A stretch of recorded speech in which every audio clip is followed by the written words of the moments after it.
Roy Suryo dibuat tegang, panas dingin, pertanyaan demi pertanyaan menohok dari hakim di Pengadilan Negeri Solo. Ini dia videonya teman-teman. Mari kita tonton sampai habis. Ya. Baik ahli, ini untuk membuka keahlian saudara dan rasa penasaran. Apakah saudara pernah di depan sidang ini diminta untuk menguji ini sebuah bukti ini asli dan tidak asli? Apakah saudara pernah melakukan itu? Kasus yang lain? Oh, kasus yang lain selalu? Ya. Selalu ada bukti ya, bahkan selalu ada digital evidence ya, kan Undang-Undang ITE pasal 5 ayat 1. Bukti digital itu bukan hanya print out. Bukti digital itu adalah dari file asli digital yang ada, dan kemudian itu ada hash-nya. Hash itu adalah identifikasi dari file digital yang ada. Jadi kapasitas Anda ketika Anda diminta untuk menguji, berarti barang yang diuji, yang asli atau tidak asli dihadapkan di depan saudara. Dihadapkan sehingga kita bisa menguji yang asli dibandingkan yang tidak asli. Hasilnya adalah satu asli, satu tidak asli, atau tidak asli juga.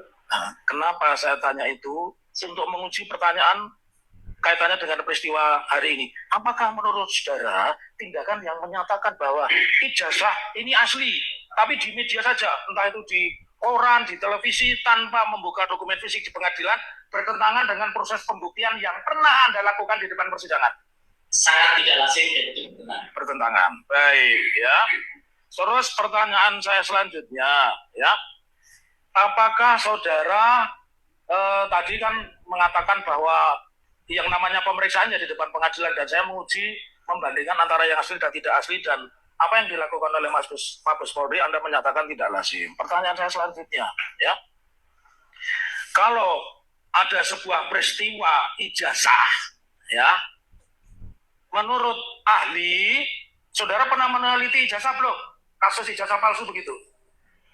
Orang memiliki ijazah palsu saja jarang yang ada. Ya. Kemudian saya tentunya menguji memang betul ini adalah kasus ijazah yang saya teliti untuk pertama. Ya, baik. Kaitannya dengan membandingkan, Anda kan meneliti foto dan sebagainya. Apakah metodenya ya sebenarnya jadi sesuatu kan? Tapi metode yang digunakan sama, karena sama-sama barang digital, sama-sama gambar, ya. Sama-sama picture. Nah, pertanyaan saya mau mengarah ke situ. Ya. Kalau tadi saudara mengatakan bahwa foto A, foto B diujinya depan sidang, ya. Apakah untuk menguji ijazah itu juga ijazah yang asli dan ijazah yang palsu dan sebagainya, ijazah seri 1, 2, 3, 4, 6 juga harus dihadirkan di depan sidang? Itu pertanyaan saya. Harus dihadirkan di depan sidang. Ya. Jika demikian, selama saudara mengikuti, saudara kan diundang di televisi itu sudah puluhan, mungkin ratusan kali, dan saudara dihadirkan di Mabes Polri, entah dalam kapasitas diperiksa atau tidak, ya, dengan keahlian saudara, apakah pernah saudara mendapatkan informasi tentang ijazah asli Pak Presiden ke-7? Tidak ada sesuatu yang kami pernah diperlihatkan dan disebut-sebut kami quote-unquote ya. Mau ditujukan, dipaksakan kalau itu ijazahnya hanya pada tanggal 15 Desember 2025 yang lalu pada diadakan khusus di Polda Metro Jaya. Ya. Selain itu tidak pernah ada sosok ijazah yang diambil. Ya, jadi Roy Suryo secara gamblang mengatakan bahwa kasus ijazah harus dibuktikan di pengadilan. Dan hal berikutnya yang sangat bertentangan ialah ketika hakim bertanya bahwa apakah prosedur yang dilakukan Polri sudah tepat atau belum. Di sini Roy Suryo mengatakan bahwa tidak lazim padahal apa yang dilakukan Polri adalah prosedur baku yang biasa dilakukan Polri terhadap semua perkara. Gimana nih teman-teman? Di sini Roy Suryo jelas-jelas kelablakan dengan giringan pertanyaan demi pertanyaan oleh hakim di Pengadilan Negeri Solo. Apa yang dilakukan oleh Roy Suryo CS selama ini itu berbeda jauh dengan pernyataannya di Pengadilan Solo seperti yang kita lihat ini. Padahal di sini dia mengaku semua itu bukti baik itu asli atau palsu harus dibawa ke pengadilan. Lalu kenapa selama ini mereka menuduh berteriak ijazah Bapak Jokowi itu palsu. Padahal belum masuk, belum dibawa di pengadilan. Ini gimana kalau menurut pendapat kalian, teman-teman? Silakan komen di bawah ini ya. Mari kita lanjut video berikutnya. Demi Indonesia, ini teruskan sajalah. Terusin aja ini di Terusin apa, Bang? pengadilannya, proses hukumnya, supaya ujungnya jelas pasti. Dan saya rasa Pak Jokowinya juga clear gitu, ini jasa dia asli atau tidak. Dan buat Dokter Tifa dan kawan-kawan kan juga clear juga, apakah beneran ini fitnah atau memang penelitiannya berhasil gitu. Menurut saya ini selesaiin aja. Betul. Percepat itu prosesnya, biar dibawa ke persidangan. Di situ nanti akan terlihat mana yang benar, yang membuktikan apakah ijazah itu palsu apa asli. Betul. Dan kemudian kalau itu sudah jelas, pasti nanti akan terbukti apakah ini penistaan atau bukan. Di dalam persidangan nanti yang berkas ini disampaikan oleh Polda Metro nanti, pembuktiannya ada dua tuh Pak. Satu membuktikan keaslian ijazah Pak Jokowi yang asli. Kalau itu terbukti asli, maka fitnahnya kena. Tapi kalau palsu, ya fitnahnya bebas. Waduh. Sangat setuju teman-teman.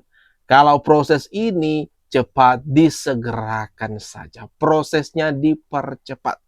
Biar masuk pengadilan, biar disidangkan. Biar clear.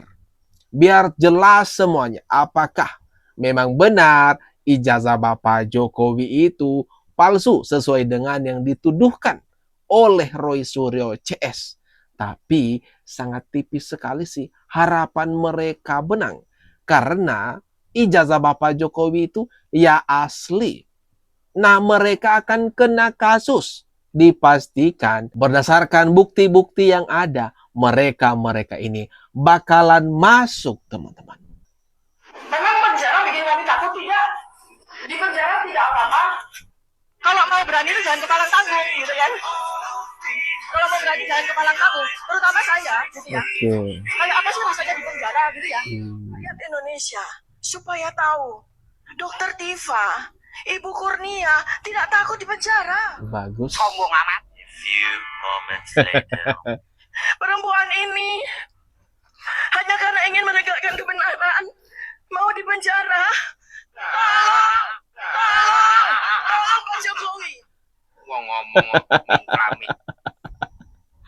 Teman-teman, Dokter Tifa sangat tidak konsisten. Yang awalnya mereka ini nantangin Bapak Jokowi. Kini malah ngemis-ngemis supaya kasus ini dihentikan. Perkara ini di SP3. Aduh. Ini gimana menurut pendapat kalian, teman-teman? Tuliskan komentarnya di kolom yang di bawah ini. Mari kita lanjut videonya, teman-teman. Nggak ada loh ya, itu fitnah loh ya. Siapa bilang Bang Roy laporkan kan nggak ada. Banyak di medsos. Mana bukti? Iya, nanti saya tunjukin. Mana Banyak di medsos. Laporkan saya kalau berani. Fitnah mana? Banyak. Nanti saya tunjukin. Ada kok. Nggak ada. Kalau mau gentle, tuntut dengan pencemaran nama baik Ini. atau penghinaan, yang dimana Jokowi harus lapor sendiri. Dan ketika dia lapor sendiri, kita adu bukti. Aduh. Tifa ini mau menipu atau gimana nih, teman-teman? Dia berkata kalau kubu mereka tidak pernah menantang Bapak Jokowi. Tapi jejak digital, video-video dari mereka ini, teman-teman, jelas ada bukti semua. Malah sekarang mereka ngemis-ngemis ke Bapak Jokowi, ke pihak penegak hukum, supaya perkara ini dihentikan. Waduh.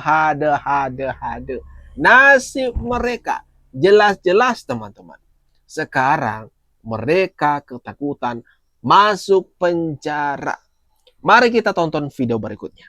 Kalau satu LP-nya dicabut, ibaratnya ini ada kandang macan. Kandang itu isinya 8 macan. Pintunya untuk mengeluarkan 2 macan gimana caranya? Ya pintunya dibuka. Baru matanya keluar. Kalau matanya nggak keluar semua, berarti tuyul yang keluar. Bukan macan. Iyalah. Kedua, bendeling kan, satu bendeling, satu bendel kan. Apakah ilmunya 1, 2, 3, 4, 5, 6, 7, satu bendel dalam satu kasus. Oke. Dalam satu kasus, misalnya perampokan, perannya beda-beda nggak? Iya. Beda. Nggak bisa. My sister ini, sama namanya? Yoni sama Arga main disamain, ya nggak bisa dong. Hukum itu melekat pada diri orang apa dan berbuat apa. Siapa berbuat apa, itu hukum.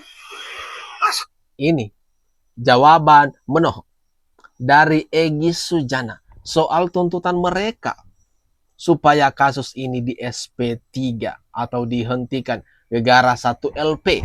Alasan dari Roy Suryo tadi. Nah, langsung dibalas dong sama Bang Egy. Itu meskipun 1 LP, tetapi peran mereka berbeda-beda. Roy Suryo pakai istilah kandang macan. Egy Sujana langsung bungkam Roy Suryo dengan fakta-fakta yang seperti kita tonton tadi, teman-teman. Ini gimana kalau menurut pendapat kalian? Komen-komen di bawah. Tapi dia pendiri PBHI dan lain sebagainya. Langsung aja udah, kamu sarjana apa? Enggak, supaya saya Anda sarjana apa? kasih tahu. Anda sarjana apa? Ilmu politik. Iya, ilmu politik dari mana? Iya. Kampusnya mana? UGM bukan? Universitas Nasional. Lah ya udah bukan UGM Bukan kan? berarti orang Bukan yang UGM kan? tidak di UGM Lah ya itu sudah. tidak boleh Ngapain atau cerita tidak soal punya UGM? hak Boleh. Mas untuk Roy kasih menyampaikan kesempatan dulu ya. Silakan, kesempatan orang yang Oke, silakan. Silakan Bang Oke, Ardiansah. Orang luar ngomong soal luar nih parah. Jadi gini. Jadi kalau Ayo, misalnya apalagi? beberapa waktu lalu Elvira Bonatua tuh pernah diskusi sama saya saat di hari dia mendapatkan salinan itu. Ini ilmunya apa? Dan disampaikan oleh Bonatua di depan publik bahwa ini indetik. Tadi apa sospol? Dan persoalan bahwa misalnya ada ukuran kertas, menurut Bonatua yang ada di sini, itu tidak ada soal. Cuma memang disampaikan, tapi saya tidak mau masuk soal asli atau palsu. Karena kalau saya masuk persoalan perdebatan asli atau palsu, bisa saya berseberangan dengan Rosuryo dan kawan-kawan. Kan? Nah, ya ilmu Anda nggak cukup soalnya untuk itu. Wah. Roy Suryo nampak kali kalau lagi cemas, lagi ketakutan, ataupun kalah debat, teman-teman. Seperti ini misalnya.